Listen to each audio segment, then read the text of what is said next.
Really blasts out of the blocks there. Francois Pervis onto the black line.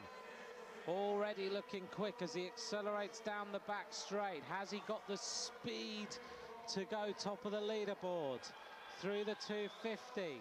And he's the fastest rider so far. In fact, he's the first rider to break the 18-second barrier. 17.889 for Francois Pervis. Has he gone out too quickly onto the skis? He goes through the second 250.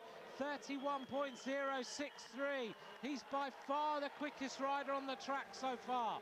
Now we're going to come up to the third 250. Hits the line now, still fastest. 44.968. He's the only rider inside the 45-second barrier. Now he's going to race around the track. This is a fast time. Has he got it? Francois Pervis hits the line. 1:00. 2:21, the only rider inside 1:1. Pervis, ecstatic with that performance.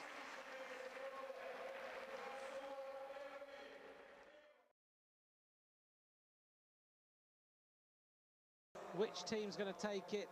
They're up there on the start, the clock's ticking. We head towards the wide shoulders of Ed Clancy. Bit more power now in that body after he's trained for the team sprint.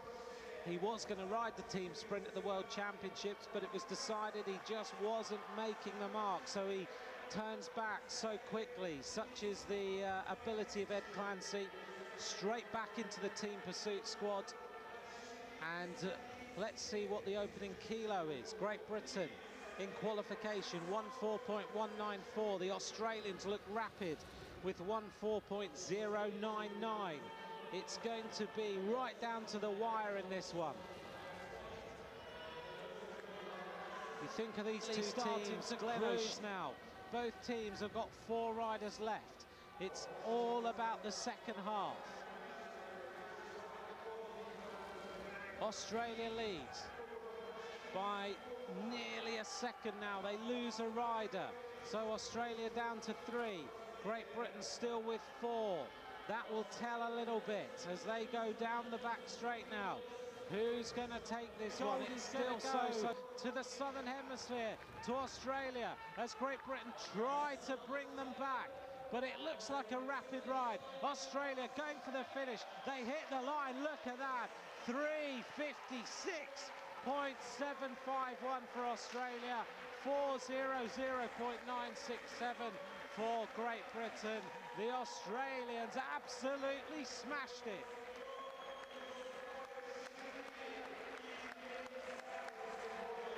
Almost 61 kilometers an hour for Australia.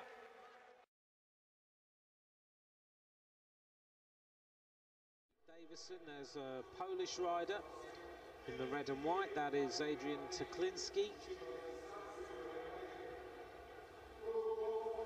Our commissars are just making sure they are happy and ready for the race to start.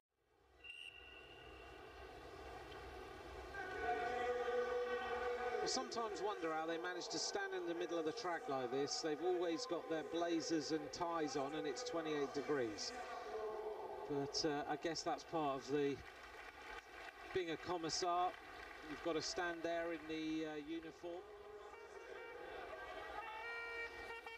Is no longer going to be the leader of this race.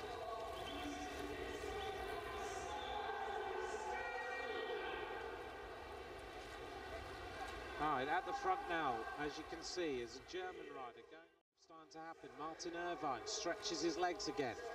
11 minutes of racing gone. He looks around, he realises he's got a gap. He's right on top form. 22 laps of racing to go. Owen Doull of Great Britain, the rider on the front now, followed by the Czech Republic rider, Yuri Hochman, silver medalist in the Madison World Championships. They race round now. Muller goes. 2 laps to go. The final lap. Now it's Irvine against Muller. Who's going to take this one? They're sprinting for the line. Martin Irvine of Ireland is going to get himself another medal. Can he take gold? Racing to the finish. Martin Irvine takes the What a spectacular performance! Martin Irvine of Ireland takes gold in the scratch race. Somehow he found the sprint. Müller of Austria. And Budat is there. Everyone goes up to the top of the track. Does Tyrrell and Yates realise that there is 1 point between them for the gold medal? It's so close. 4 laps to go. Budat is there. Who's going to be on the front? And the reaction comes from the Polish rider. Simon Yates may not even realise that he's in with a chance of winning gold. Tyrrell is there. He can't afford not to score any points. Budat goes. Budat is on the other side of the track, not far to go now. There needs to be a big attack between these riders, and it is going to be Budat is going to take it. I think Yates has now realised that he needs the points to take the gold medal. Who's going to win this one? Simon Yates is going for it for Great Britain, and now he's going to be challenged by Sveshnikov. Simon Yates is going to go for it. It's going to be Yates who may well take the gold medal for Great Britain. It's going to be a fantastic ride here, racing to the line. If he scores points, Simon Yates will, I think, win gold. He might be equal on point. Yates is going to win the World Championship. Yates is going to take it on the last sprint of the night. He takes 2 points. Simon Yates is the world champion for Great Britain. What an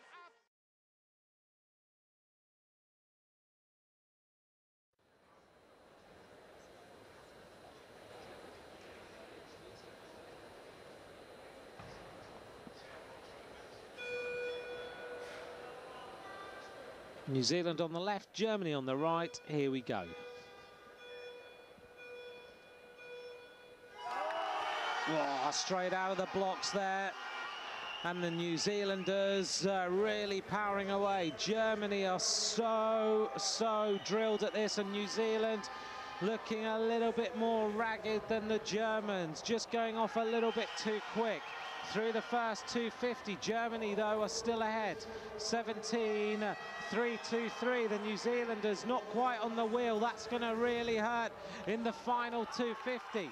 Racing up to the 500-metre point. Still, New Zealand go ahead. 31.45 for New Zealand. Can they take the gold?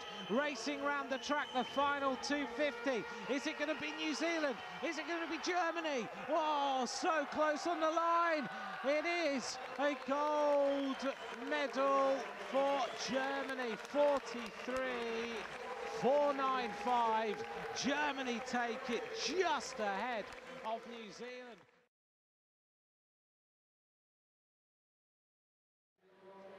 In the sprint for Ireland in the World Championships. Since then, no other man in Irish colours has won any form of medal on the track. Now he's about to ride for gold. Michael Hepburn on the other side of the track, the world champion of the individual pursuit in 2012. So what does the next 4,000 metres bring for Hepburn and Irvine? Irvine knows that last year, Ryan, the woman athlete from Ireland, 4.96, so just 0.3 of a second down on his qualification time earlier. But Hepburn really starting to turn the heat up now as he looks to try and crack Martin Irvine of Ireland. He wants to bring him back as quickly as possible. The Irish rider Irvine, we know, has got a lot of endurance. The last time the medal went back to Ireland, it went on the boat with Harry Reynolds, who actually turned up 2 days later than it was expected. Such was his celebration. Irvine now just trying to hold off Hepburn. He doesn't want to be caught before the finish. 1 lap to go now for Michael Hepburn. He can see the green of Ireland in front of him. It's going to be gold for Australia. It's going to be silver for Ireland as Hepburn really now accelerates towards the finish. He's going to race up to the line. He hits it now. It's a gold medal for Australia. Hepburn takes the rainbow bands. Irvine races to the finish now. He finishes in 4:24.528.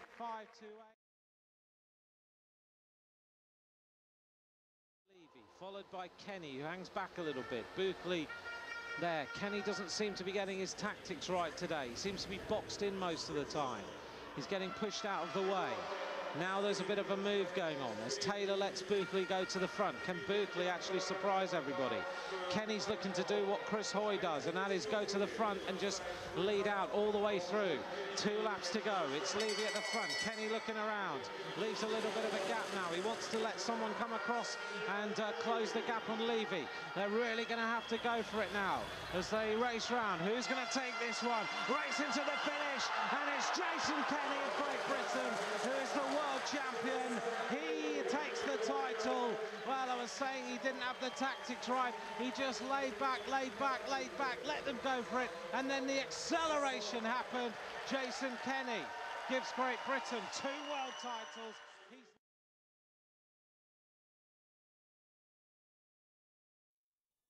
He's so frequently spoken. Many people here learning English. Right, is it going to be 1-1 at the end of this, or is Botticher going to be the world champion? He's already got 1 title in the team sprint. Can he now take this one? Dmitriev, we've mentioned already, the European sprint champion, 26 years of age. On the front there in the red, white and blue of Russia.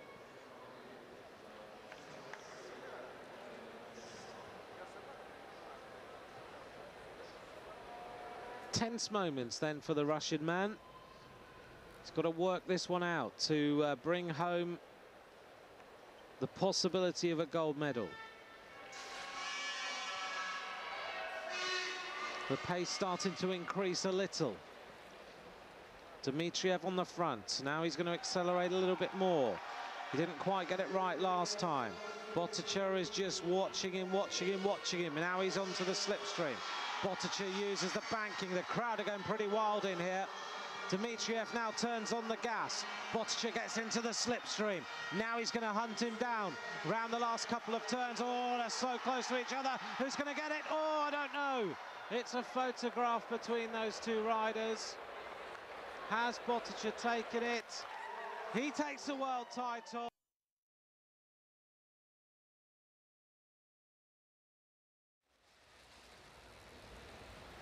The French squad of Vivian Brisset and Morgan Kiniski.